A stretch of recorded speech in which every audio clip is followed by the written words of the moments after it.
एक छोटे से गांव में एक माई रहती थी जो श्री कृष्ण की परम भक्त थी। वह अपने श्याम सुंदर को माँ की तरह दुलारती, सुबह उन्हें प्रेम से जगाती, स्नान करवाती, सुंदर वस्त्र और आभूषणों से सजाती और फिर दर्पण दिखाकर उनके सौंदर्य की प्रशंसा करती। भोग लगाने के बाद वह उनकी मुस्कान देखकर आनंदित हो उठती। माई का मानना था कि कान्हा जी का मुस्कुराना उनकी सेवा की स्वीकृति का प्रतीक है। एक दिन माई को 1 महीने की लंबी यात्रा पर जाना पड़ा।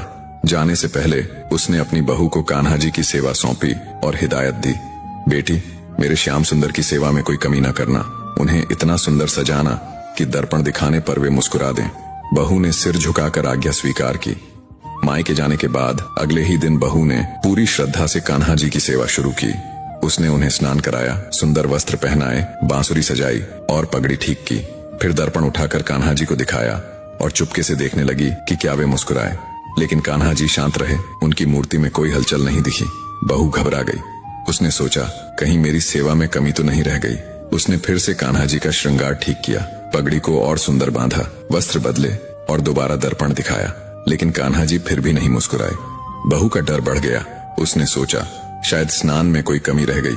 उसने तुरंत कान्हा जी के वस्त्र उतारे, उन्हें फिर से स्नान कराया, नए कपड़े पहनाए और श्रृंगार कर दर्पण दिखाया। लेकिन कान्हा जी की मूर्ति वैसी ही स्थिर रही। इस तरह बहू ने बार बार यही प्रक्रिया दोहराई। सुबह से दोपहर हो गई, उसने न कुछ खाया न पानी पिया। भूख प्यास से व्याकुल वह सास की आज्ञा भूलने से डर रही थी।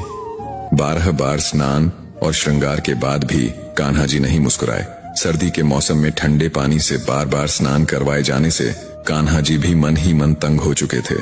उन्हें भी भूख प्यास सता रही थी। 13वीं बार बहू ने फिर स्नान करवाया और श्रृंगार किया। इस बार कान्हा जी ने सोचा, अब तो मुस्कुराना ही पड़ेगा, वरना यह भक्तिन मुझे और स्नान करवाएगी। बने रहे अगले भाग के लिए। जय श्री कृष्ण।